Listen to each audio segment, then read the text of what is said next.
hearing suspended.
Hearing is resumed. Madam Chair, quickly. Before, Sen. Rafi, Yeah, Madam before Chair. you, Quick lang. I need to do something right after your quick Yes. intervention. Kasi pinag-usapan rin lang yung death threat against her, ano? Pwedeng sa executive session banggitin niya sa atin later? Kung sino yung Yes, mga- Sen. Rafi, we can do that later on. But because Sen. of Joel? that, statement of Sen. Rafi, I still don't get it, Madam Chair. Why she cannot disclose it in public? Hindi po ba, Madam Chair? Isn't it more natural to expose it in public so that she is protected? I don't get it, Madam Chair. I really don't get it. If you are having a death threat, you wanted to say it in public so that you can be protected. If you really wanted protection, Madam Chair. So it doesn't make sense. Hiding it doesn't make sense, Madam Chair. I agree, Sen. Joel. Actually, kung talagang may death threat, mas talagang gustong, kung talagang humihingi ng proteksyon, walang kinalaman ng security threat din sa pagsagot lang tungkol sa pangalan ninyo. That's already established. The threat will not be made worse by confirming what is in documentary evidence. But in any case, gusto kong ipaalala sa'yo na ayon nga sa Supreme Court, in the case of the Office of Court Administrator VU, the right to self-incrimination does not prohibit legitimate inquiry in non-criminal matters. Ad nauseam na po ito. Halos naduduwal na po kami sa pag-ulit-ulit nito. No? Alice Guo, ladies and gentlemen, is continuing to lie to this committee despite glaring evidence that she is a Chinese national named Guo Huaping, whose father, Jian Zhongguo, is Chinese, based on her own declaration in this committee, and whose mother, Lin Wenyi, is also Chinese, based on her own declarations in bank documents, by the way, verified by the AMLAC. This is a blatant defiance of the legislative's constitutional power of inquiry. Lumalabas na pinaglalaruan mo ang aming batas, pinapaikot mo ang mga Pilipino. Pero ibahin mo ang Senado. Ibahin mo ang Senado. I move to cite Guo Huaping, also known as Alice Guo, in contempt of the Senate for testifying falsely and evasively before this committee. Second the motion, Madam Chair. Thank you, Sen. Joel. Madam Chair, Yes, Sen. Madam Coco. Chair, Yes. Yes. when we were in recess kanina, the pending matter was the refusal to give us details of the death threats that she herself brought before us. And Siya yes, nag-volunteer Mayno. eh. Binolunteer niya sa information sa atin eh. Then pinupurso namin ayaw mong sagutin. Ngayon, I think the prevailing sentiment is hindi siya makahingi ng executive session. Sagutin niya ngayon lahat. Yung kasi kung totoo naman na may death threat ka, na-monitor ka na rin nung nagbigay ng death threat sa'yo, kahit mag-executive session, di alam na rin niya, sinabi mo na rin sa amin, ikaw pa rin yung source. Kaya hindi kami papayag sa executive session. Ngayon, ang prevailing sentiment, if I'm not mistaken, is you have to answer the questions relating to that particular subject matter na ikaw mismo ang nag-voluntaryo palabasin sa hearing na ito. Inumpisa ni Senator Bato and then si Senator Jinggoy. Kaya Madam Chair, doon ako sa ground na yon. If we require you to answer publicly, you have to answer. You can invoke a right, pero pag-usapan namin yun. But when we deny that you are not entitled to such a right, then you have to answer. Otherwise, makukontempt ka talaga. So I'm presenting that alternative ground, Madam Chair. Madam Chair. If we can use that, kasi parang pagkalap ko nung nag-break tayo, that was the hanging matter na release ni Senator Bato, followed up by Senate President Pro Tempore. Salamat, Mayno. Actually, there are two hanging matters. Isa na yung tungkol sa death threat na yan. Pero higit pa doon, yung question ng identity. Dahil proven na ng NBI at proven na ng isa pang ahensya na Alice Guo at Guo Huaping, iisang tao lang kayo. At yun yung patuloy na pinagsisinungalingan mo sa komiteng ito. Therefore, the chair is citing Alice Guo alias Guo Huaping in contempt as seconded by Senator Joel. Madam Chair, SP Pro Tem Jinggoy. maybe let's give a chance for her to, a last chance for her to answer the question. Answer, Alice. Ikaw ba daw si Guo Huaping? Madam Chair, Sen, pasensya na po talaga. Ako po, si Alice Go po. Okay, well, pasensya din po. The chair cites Alice Guo alias Guo Huaping in contempt of this committee as Apoy- seconded by Senator Joel. Yes, Thank you. Anyway, Mino? she has been cited in contempt, but hindi kasi ako present sa past hearings ng Committee on Women, but has she been confronted with the documents of Guo Huaping? Napakita na sa kanya? yes, Maino. Kasi dapat may handwriting doon or may signature na allegedly coming from her, di ba? Did she deny or the signature? May entries doon may entries siguro doon na coming from the applicant, tama? Am I mistaken as NBI director? We can flash the passport page, Maino, and then NBI Director Santiago, gusto nyo bang i-address itong matter, please? Sir, with your Honor, please. Yun pong sa signature, remember yung sa ACR niya, doon namin ibinase, ay meron pong iba ang signature niya doon. At dito sa NBI clearance na ibinigay namin sa kanya, iba rin po ang signature. Kasi bata pa siya nung yun hong sa ACR eh. Kaya we cannot rely on the signature. Pero ang fingerprint po, hindi po yan magbabago magmula ipanganak hanggang sa mamatayan tao. Yes, but have we confronted her with the document and then asking her, did she accomplish the said document?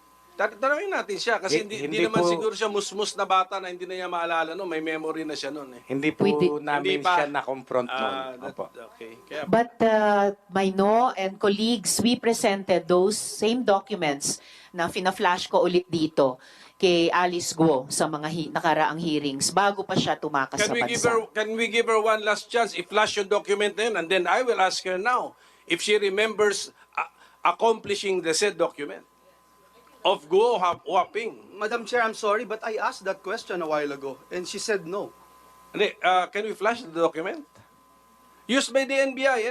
I mean, use the document, di ba? Where's the document? Please give her a chance. Pakita natin sa kanya.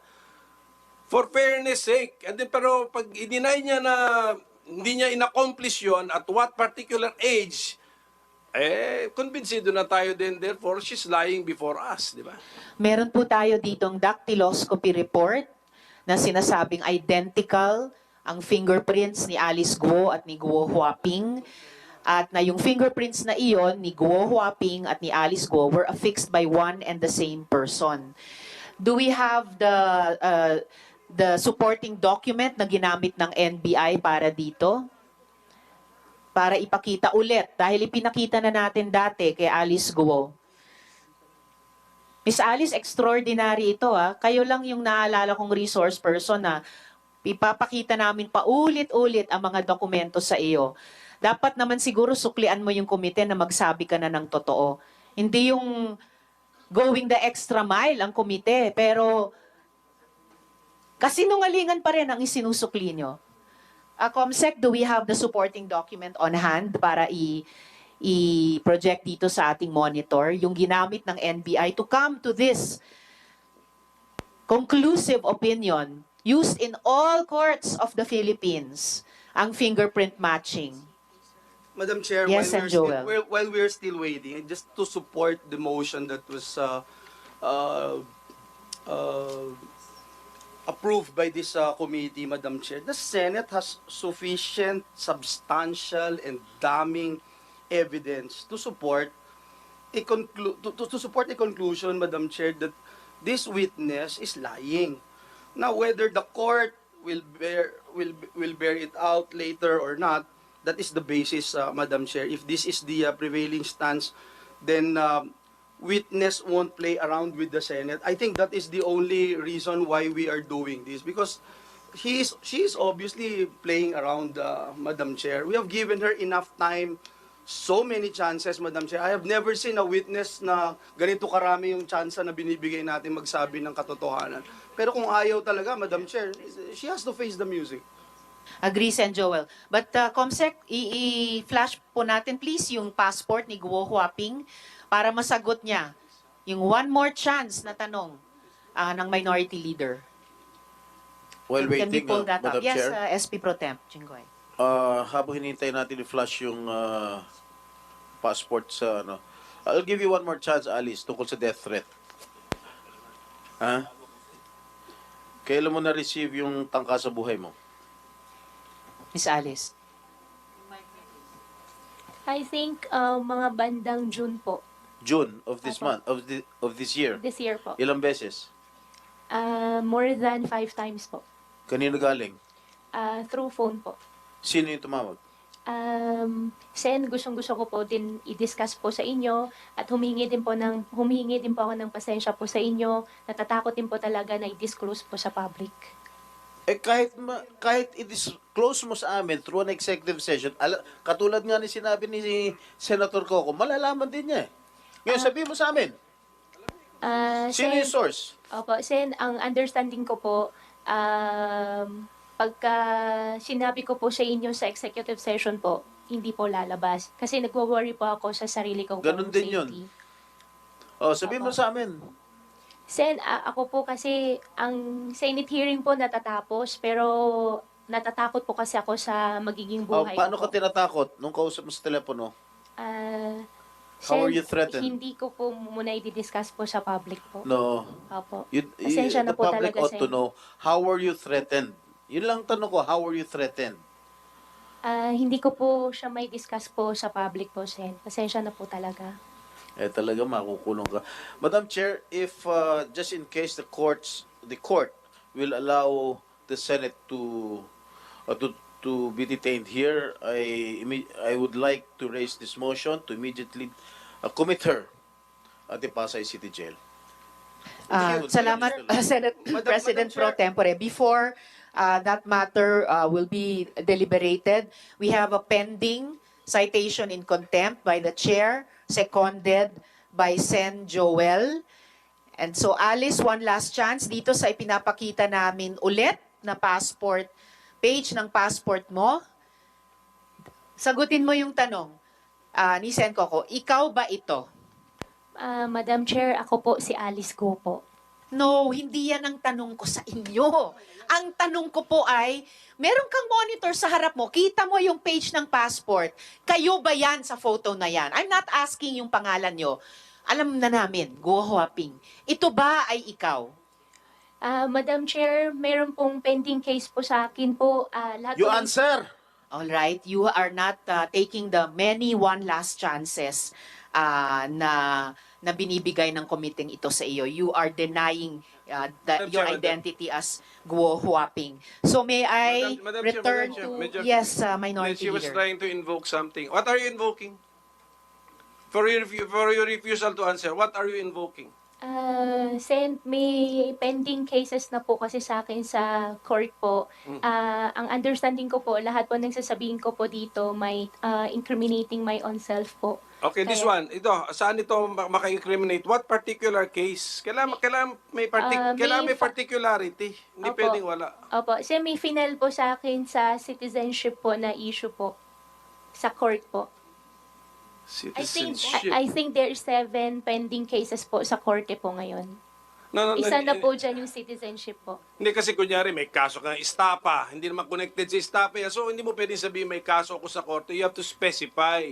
Saan ka ma-incriminate ang sagot mo magagamit to prove your guilt sa isang criminal case? Which one? Sen, pasensya na po. Mali po pala yung nasabi ko po kanina, di pala totoo. citizenship. Ang dapat po pala, COMELEC po. Comelec. May na-file na po na pending case po sa COMELEC po. Material misrepresentation case, siguro criminal case. Yes po, criminal case po. Okay. At bakit related ito? Yan lang po yung alam ko po na may pending cases po sa COMELEC po. But actually, Madam Chair, this appears to be a document issued by the People's Republic of China. I'm requesting for that ACR. Yung atin, the Philippine form. Philippine form accomplished by a child supposed to be, but a child with consciousness already. Who happens to be the younger Alice Go. Yun yung theory ninyo. Pero yun ang gusto ko ipakita natin sa kanya. Comsec, pwede ba nating i-flash ulit yung ACR na yon at ipakita ulit kay Alice Guo? Madam Chair? Madam Chair?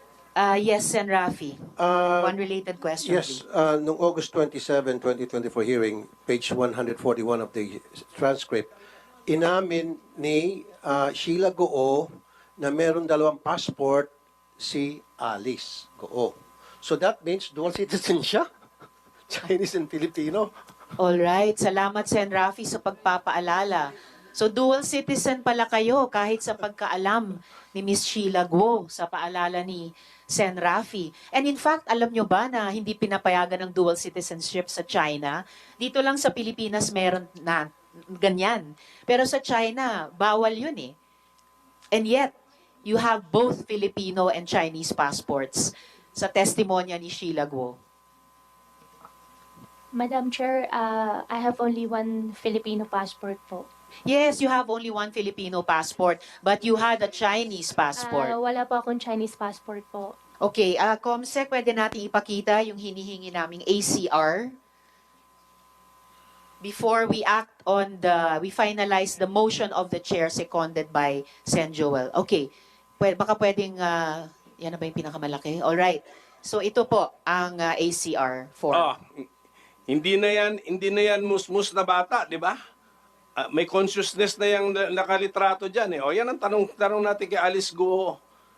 Alice, naalala mo na in-accomplish mo yung form na yan, na nag-fingerprint ka pa, voluntarily dyan, linagay mo. Naalala mo o hindi?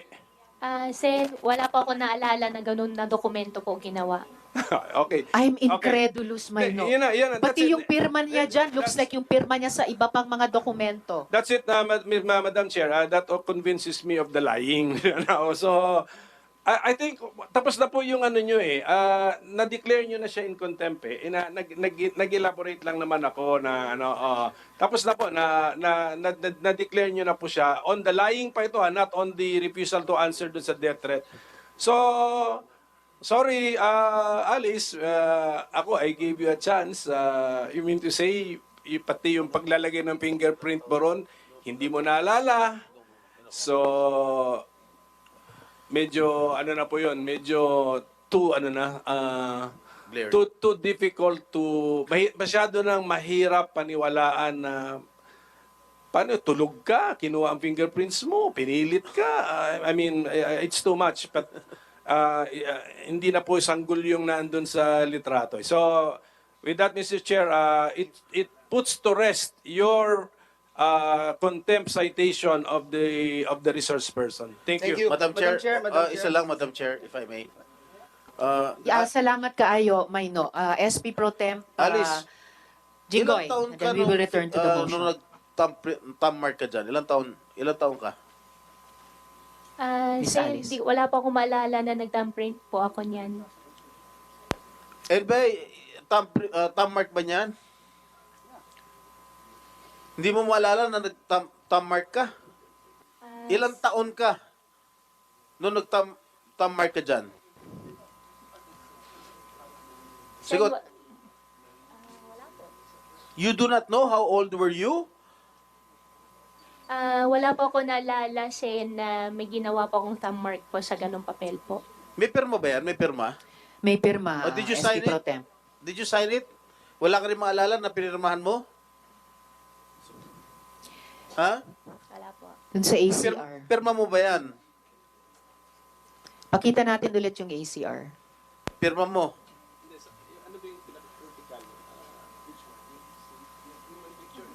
Yes, ipakita natin yung kaninang ACR form, yung may photo, fingerprints, at saka pirma. Oh, yan. May signature. Is that your signature? Oo. So, ang pinapakita natin, yung fingerprints ni Alice Guo.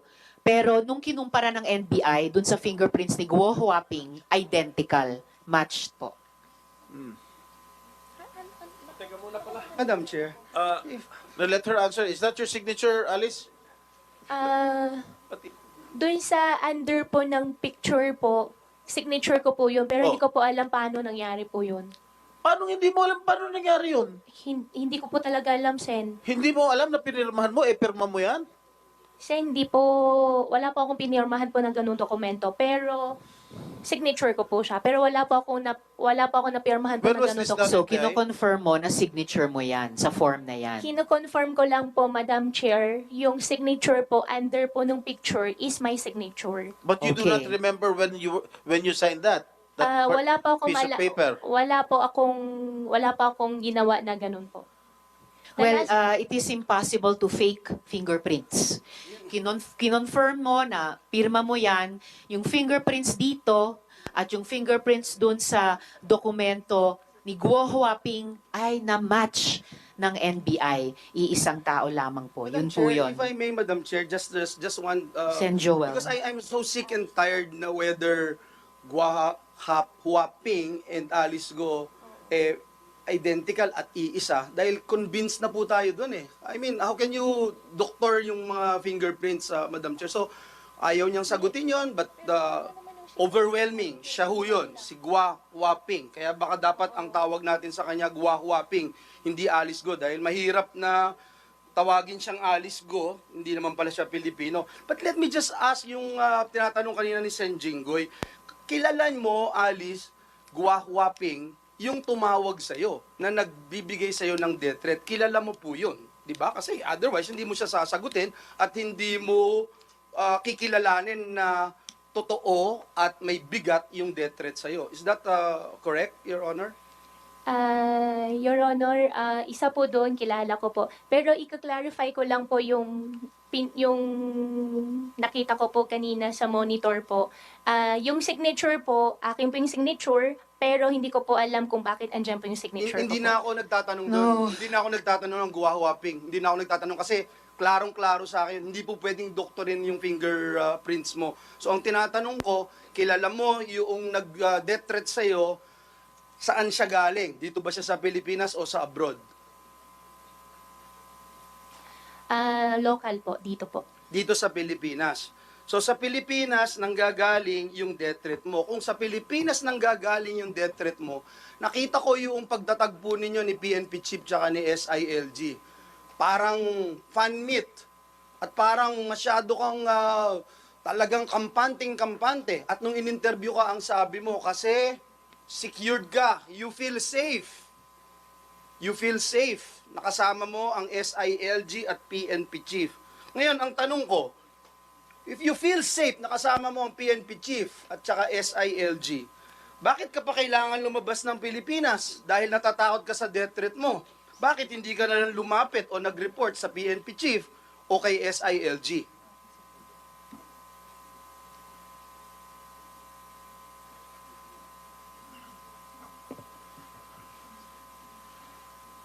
Sagutin ko na po.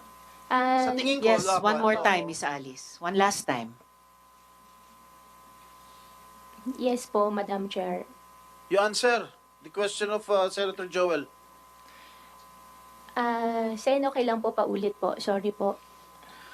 And, Madam Chair, I hope the lawyers of Alice Go must advise their client to tell the truth. Alice, nung nakita mo si SILG at si PNP Chief, ang sabi mo, happy ka at ikaw ay masaya. Walang naitago sa sambayan ng Pilipino na at is ka. Nakapicture ka pang ano eh, di ba? So, paano mo sasabihin na natatakot ka, may death threat ka sa Pilipinas, pero kailangan mong tumakas. Kailangan mo umalis ng Pilipinas, pero sabi mo, safe ka na makita mo ang PNP Chief, SILG, pero hindi ka lumapit sa kanila, hindi ka humingi ng tulong. Hindi nga mo nga sinabi na galing dito sa Pilipinas at tumawag sa'yo ng ilang beses yung nagde-death threat sa'yo. Sen, doon sa question nyo po, dalawa po yung answer ko po dyan. One po, kaya po ako nakasmile po, yan po yung para sa akin po na pinaka-language ko po sa family, sa mga tao po nagmamahal po sa akin na Hindi yun okay ang tanong po ko. ako. Hindi yun ang Sen tanong ko. Joel, Opo. with your Hindi indulgence, yun ang tanong ko. before we go further into this topic, para lang ma-settle itong pending issue, i-reiterate ko, no? I move to cite Guo Huaping, also known as Alice Guo, in contempt of the Senate for testifying falsely and evasively before this committee. I second the motion, Madam Chair. I second the motion. Madam Chair. Salamat, Sen. JV at Sen. Joel. With the motion duly seconded by Senator JV and Sen. Joel, you are hereby cited in contempt. You will remain in the custody of the Senate until the conclusion of this committee's inquiry or until you finally recognize the authority of this body and grant even a semblance of respect for the laws of this country. The committee will coordinate with any court ordering your detention, pero re-respetuhin mo ang Senado. Madam Chair? May we ask Sendoroy. the resource person to answer my question first, Madam Chair? We will have one, Miss Alice, isang huling sagot sa puntong ito sa tanong ni Sen. Joel, and then isang related na tanong kay Sen. Doroy, and then itutuloy ng chair yung mga tanong ko, and the majority leader as well after Sen. Doroy. Please answer the question of Sen. Joel, Miss Alice. Sen. Joel, na putol po kanina, yung first answer po, nasagot ko na po. Yung second answer naman po, I'm not even asking that first answer that you were talking about, that it's a sign to whoever your fan base is. My only question is, why didn't you go straight to PNP chief and SILG? Why didn't you ask for police help? Because at the end of the day, ganun din pala yung gagawin mo. At sabi mo, dun ka, you feel safe. Pero hindi, tumakas ka, iniwanan mo kami, binastos mo kami, binastos mo yung buong gobyerno, hinalughog ka sa buong Pilipinas. Eh, yung mga kapulisan natin, mga NBI, Coast Guards, talagang pinahirapan mo. Pero sasabihin mo ngayon, may death threat ka. At ngayon, kampante ka, na protektado ka. It doesn't make sense kasi, Alice. Guwahuaping. Please answer my question. Bakit? Sen, ang answer ko pa rin po dyan ay after wala rin po sa mind ko po na pwede ko pong gawin yan at pagkatapos ko po na share na mayroon pong death threat, I feel relief po nung nakausap ko po sila. Hindi mo pa Salamat, rin, Sen. Jo. Hindi mo pa rin sinasagot yung tanong. But anyway, hindi ka tumatakas sa Pilipinas dahil sa death threat. Yun ang pinasagot mo sa amin. Tumatakas ka dahil tinatakasan mo yung mga kaso mo. Tinatakasan mo yung mga criminal activities na ginawa mo. Salamat, Sen. Joel. Sen. Doroy, one related Madam Chair, question. may this representation inquire as to the limit of the number of contempt citation that we can give to a particular resource person? Meron ba tayong limit dyan o unlimited tayo? Walang limit po yun. Walang Kasi limit. rin, kapag ang resource person sumasagot ng totoo sa atin, hindi naman natin siya sinasite. Pero sa bawat hearing man lang na hindi siya magsabi ng totoo, So pwede right natin now- siyang i-cite in contempt. Right now, Madam Chair, she's facing 3 contempt citations already. If I'm correct, 3 na? O 2 pa? Yung previous niya, yung niroll mo ngayon lately, at saka Yes, yung yung- nauna pong citations in contempt natin dahil hindi siya nag-appear, dahil tumakas siya. Ngayon, na nag-appear siya, kinailangan na naman natin siyang i-cite in contempt dahil nag-appear man siya, evasive at false ang testimony siya sa atin. Nagsisinungaling siya sa komite. And maybe this third question, Madam Chair, is pang-third na niya na contempt citation ito ngayon kung ayaw talaga niya mag-cooperate, yung source ng kanyang threat. Mahirap yun. I know yung ating rule dito sa committee is that we can only afford resource person an executive session when the matters being matters to be discussed are involving national security and public interest. And for this matter, alam natin na very personal interest and personal security concern. But then, bakit ayaw niya mag-cooperate sa atin kung we are here to, Alice, we are here to help you. You are facing people from government. We can help you with that threat. Huwag kang matakot. Sino ba yung tao na yan? Siga pa talaga yan? Hindi yan kaya namin? Magsabi ka. Wala kami sasantuhin dito. Kahit kami, hindi na ako pulis. Pero senador ako ngayon. Hindi ko pa rin sasantuhin yan kung sino yung tao niyan na nagtitrade sa iyo. Sige nga, mag-cooperate ka sa amin kung sino yung source na yan para malaman natin ngayon at matulungan ka namin. Thank you, Madam Chair. Madam Chair, just one... Before Miss Alice, sagutin mo yung tanong ni Sen. Doroy, Sen. Lauren, and then the majority leader is next. To simplify, ang kailangan lang natin na impormasyon for now from Ms. Go is sino ba sa mga ahensya ng gobyerno o sa labas ng mga fixer ang tumulong sa kanya para makakuha ng Philippine birth certificate.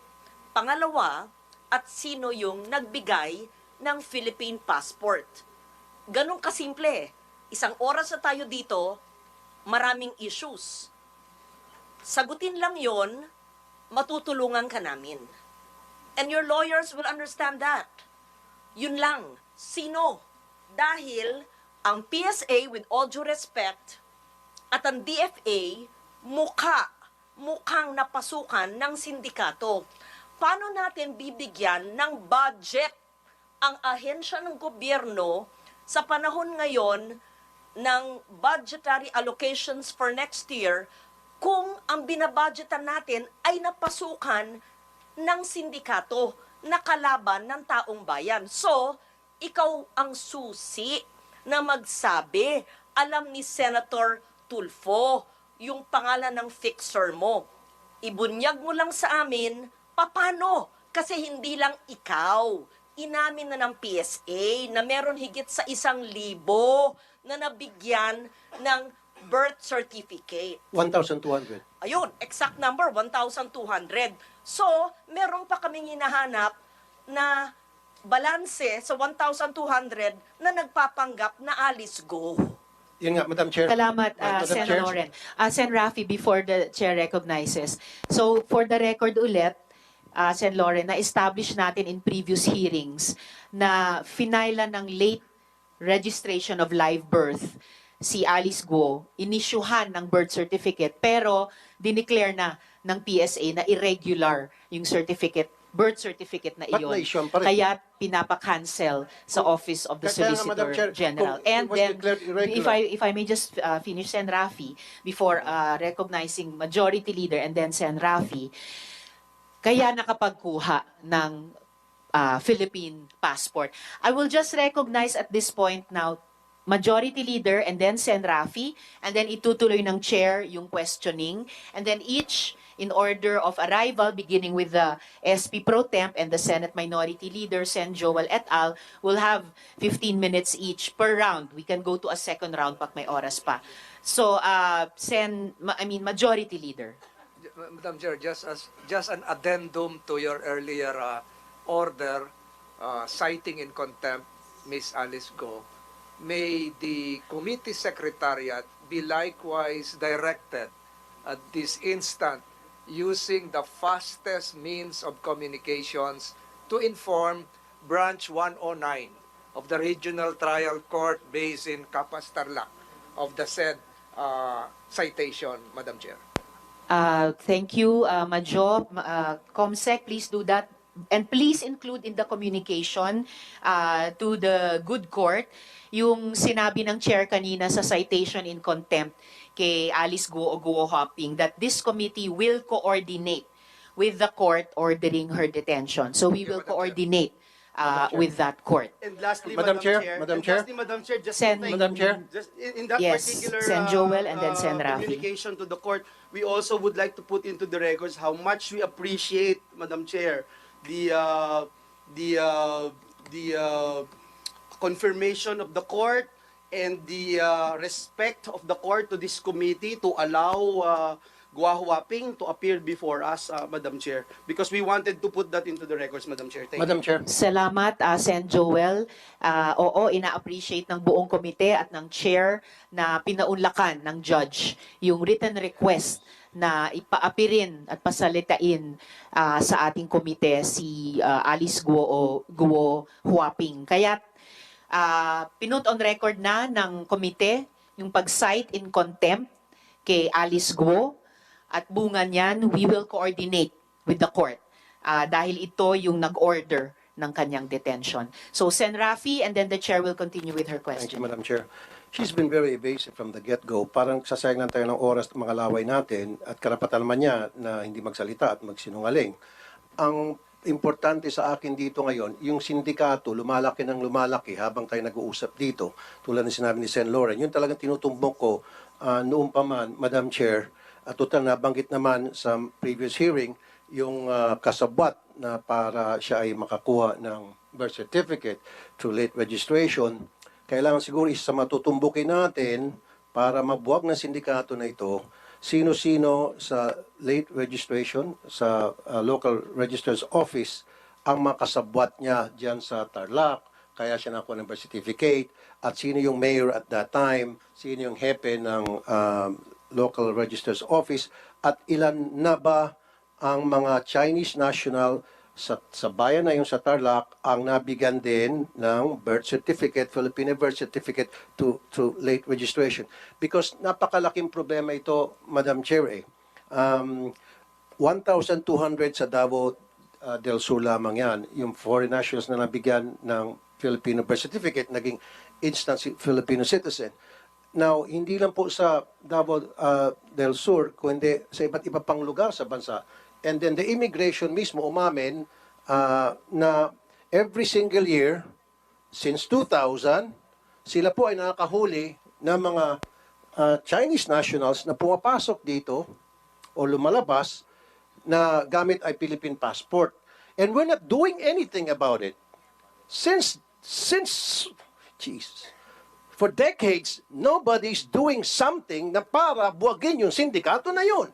Kasi kung hindi natin pag-uusapan ito at puro na lang tayo nakakonsentrate sa isang topic, lalawak ng lalawak na time, baka pagising natin na take over na tayo ng mga Chinese nationals. Thank you, Madam Chair. Salamat. Thank you, Sen. Rafi, and we will pursue those points during your question time. So, Alice, ituloy ko na yung mga tanong sa iyo. Marami lumabas na mga photo na kasama mo si Duan Ren Wu. This character has been identified as the big boss of the Pogo in Porac. Interesado ko malaman kung ang mga kakuntsaba mo sa Pogo ay mga kakuntsaba mo rin palabas. Tinulungan ka ba ni Duan Ren Wu na makaeskapo? Madam Chair, hindi po. Well, kung hindi kanya tinulungan, panahon na para iset yung record straight. Sino ang tumulong sa iyo para makalabas sa Pilipinas? Paano ka lumabas at umalis dito? Madam Chair, isa rin po yung concern ko po dun sa safety ko po. That is not my Diniscuss ko po. question, Miss Opo. Alice. Hindi ko na po tinatanong ang bitin na tanong namin ni Nasendo Roy sa inyo. Tinatanong ko, paano ka umalis sa Pilipinas? Miss Alice. Umalis po kami, Madam Chair, by boat po. By boat. Okay, paanong by boat? Ang balita ko, may sinabihan ka na umalis ka sa pamamagitan ng, hindi boat lang, isang yate. Tama po ba yon? Yes po, meron po. So yate ang sinakyan nyo. Meron po kami sinakyan po na yate po. Okay, at least malinaw. Hindi na lang small boat, very big boat. Yate. Madam Okay. Chair, kanino po yung... Yes, SB Pro Temp. Kanino? Who owns the yacht? Madam Sen, hindi ko po alam sino may-ari po nung yate. Sino Miss contact Alice, para gamitin parang yung yacht? actually SP Pro Tem, para ito yung tanong dun sa McLaren. Nung una hindi mo maalala sino nagpahiram. Imposibleng magpapahiram ng napakamahal na kotse, lalo na napakamahal na boat, yate, na hindi mo alam. at ipantatakas sa bansa. Ang tanong ni SP Pro Tem, sinong may-ari ng yate? At yon, at saan galing saan nyo sinakyan yung yate? Ano yung naging ruta nyo? Sen, yung yate po, kung sino po yung may-ari ng yate po, hindi ko po talaga alam. That is impossible. Madam Okay, Chair. talagang dapat na na-cite namin kayo in contempt. Unbelievable Madam Chair. yung mga sagot. Sa- Madam Chair. Sen Doroy, With the permission related of question. Senate Pro Tem, kung hindi mo alam kung kaninong yate yung ginamit niyo, at least alam mo siguro sino nag-facilitate para makasakay kayo sa yate na yon. Sino? Sen, okay lang po ba na hindi ko po siya i-discuss sa inyo po? No, in public? you No, tell it us is the not truth right okay, now. Miss Alice. Natatakot po ako, hindi ko po Hindi masabi. ka No, dapat no, matakot. no. Sino ang nag-facilitate? Yung tanong ni Sendoroy, sino nag-facilitate na magamit nyo yung yate? Madam Chair, gustong-gusto ko pong sabihin, pero Oh, hindi isulat ko mo sa po papel. masabi po sa public po. Isulat mo sa papel. Isulat mo sa papel at Isulat mo sa ipapasa papel. ng COMSEC sa aming Sige na. mga senador dito. Isulat mo sa papel sino ang may-ari ng yate at sino nag-facilitate masakyan nyo yung yate. Yung may-ari po, tsaka yung nag-facilitate po, hindi po ako sure kung iisang tao po sila. It doesn't matter. Isulat mo yung dalawa o iisang pangalan na iyon sa papel para mabasa naming lahat dito. Sige na. Attorney David, you better tell your client to tell the truth and allow her to write in paper the owner of the yacht. Miss Alice, isulat Saan ka nyo na. sumakay? Saan ka Andyan na yung sumakay? papel. Saan ka sumakay, Alice? Sa yate? Anong port?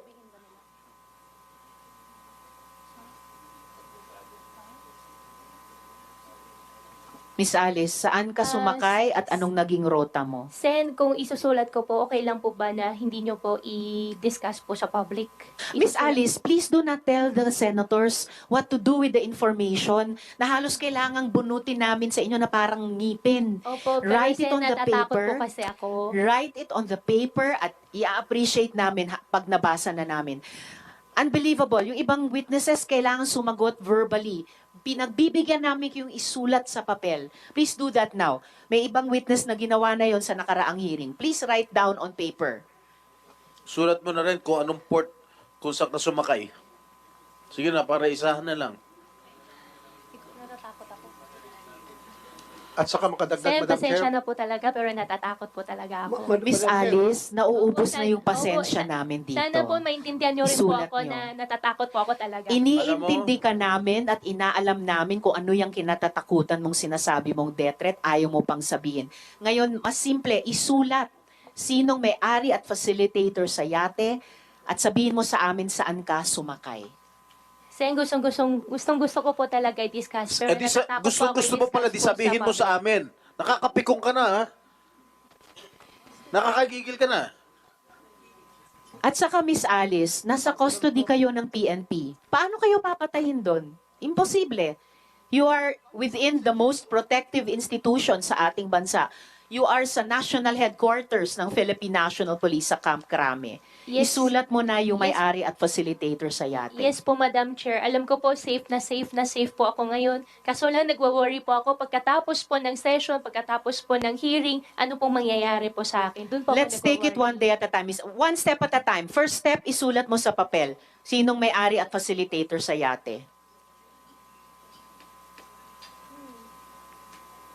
Madam Chair, sana naman itong mga abogado ni Alice ay makiisa rin naman sana sa atin na although may duty kayo sa client niyo, pero ang inimbestigahan natin dito is sindikato na sabi nga ni Senator Tulfo, matagal itong sindikato na ito at wala tayong mapupuntahan nito, walang solusyon itong investigasyon na ito kung hindi natin matumbok ang sindikato. So ngayon, kung wala tayong makuha ditong informasyon, wala na. Baka hindi alam nito mga abogado ni Alice Go na later on, baka sila rin mabibiktima nitong sindikato na ito kung hindi tayo magtutulungan nito. We need a whole of nation approach pagdating sa pagkumbat nitong mga baka ito transnational crimes na itong transnational criminal syndicates na itong involved dito. Kailangan magtutulungan tayo dito dahil bansa natin ang nakataya dito. Hindi lang si Alice Go.